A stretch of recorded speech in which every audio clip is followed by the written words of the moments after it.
What's going on, people? It's your boy, Stay Connected, people. You guys want me to react to this one, people, from Saint Center, people. Telling you how you met Fresh and Fit for the first time. And yeah, people, man, you guys want me to react to this, people. And you guys just want me to react to it and stuff. And was it the title is Fresh Prince CEO tried to get me to sell his scamming courses. First time we met at Fresh and Fit. So yeah, people, we're gonna get into this part. Let me know what you think about this. Give me your thoughts and opinion. Do you think it was right? Do you think it was wrong?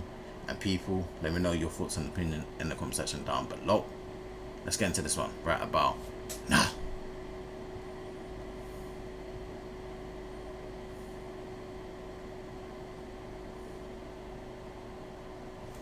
Let's go, people, man. Let's go. Assistant and I fly into Miami, my assistant and I, and they pick me up at the airport.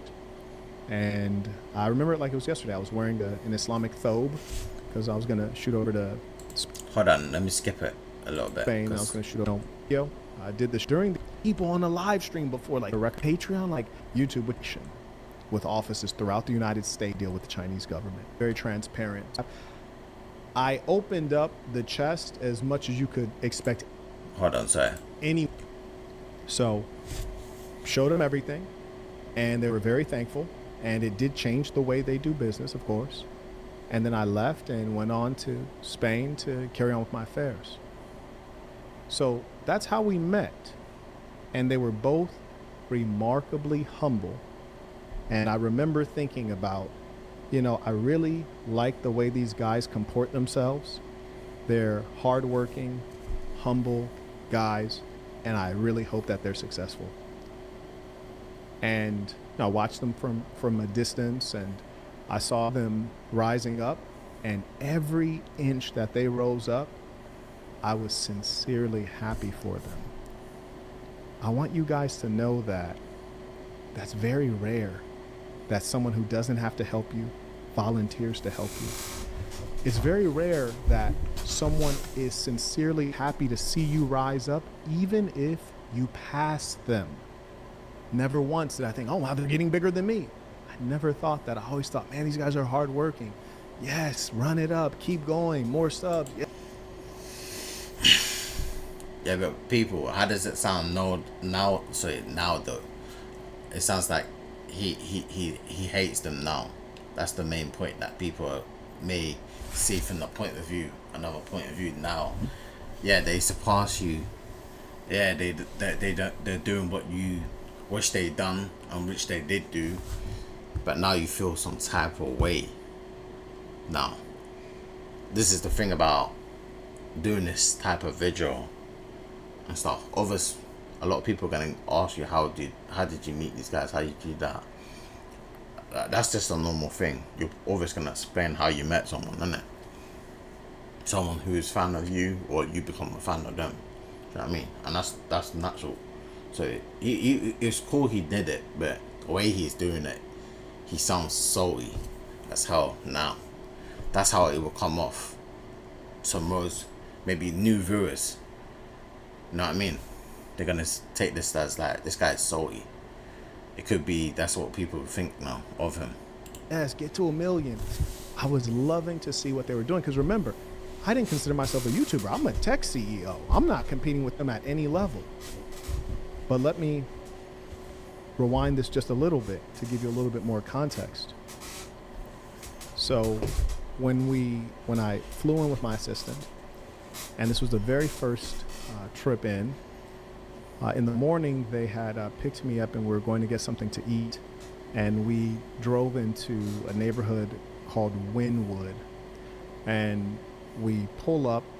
I think we're in Myron was driving, so presumably we're in his car. We pull up to the sidewalk to park, and then I open the door and I see a bad little thing. You heard me? Super bad. I hop out, walk up, kicking it. And the reason I did that is because when we pulled up, before we got out, we were like talking a little bit, then we got out and I saw her just reckless eyeballing a peep. So I went over, I said, man, you peeping, but you ain't speaking. Yeah, which you would do. Someone's watching you or looking back at you, give you so much like contact, eye contact, and you're thinking, wait, is she looking at me or who's she looking at? You know what I mean? And she continues doing it. You're gonna be like, nah, let me go and chat to someone. Let me go and chat to her. Or for the woman, let me go chat to him. But as a man, yeah, you're gonna chat to the woman first. You know what I mean? It's very rarely that a woman's gonna chat to us as men. You know what I mean? But yeah, people. Yeah. He's right in that. Of course, someone's just trying to look at you multiple times, and you caught them in the eye of just watching you all the time. Of course, you're gonna go and watch what they're doing. You know what I'm saying?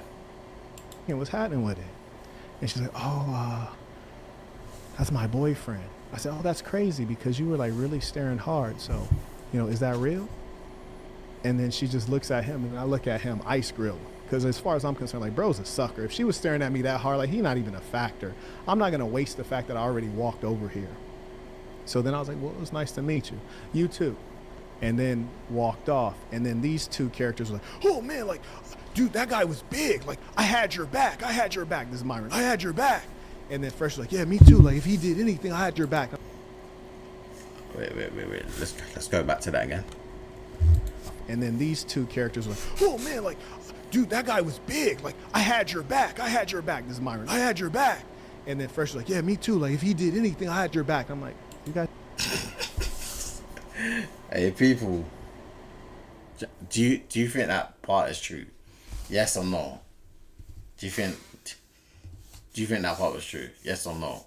Or you think Satan the sinner is overdoing in that part, or he's adding conversation on just to make them look bad, since he don't talk to these guys? No. Do you think this is a bit salty or not, or he's just adding things on? I'm not saying he's lying, but from a different perspective, bro, people can think he's just saying anything at this moment, at the time, just to make them look bad, because I don't like them now. You don't even have your own back. How do you have my back? You don't have your own back. Nonsense. And Fresh says, oh man, like, do you just walk up to girls? Like, you just walk up to them just all the time? I was like, I'm from LA. Like, yes. Like, what do you mean? Do I just walk up to them? Like, you're saying, do I spit game? He was like, yeah, just anytime, anywhere. I was like, yes. I was like, but in that case, Shorty was reckless eyeballing. I had to. She looked like she needed it in her life. Looked like she seen something she ain't never seen before. I ain't want it to be the last time for her.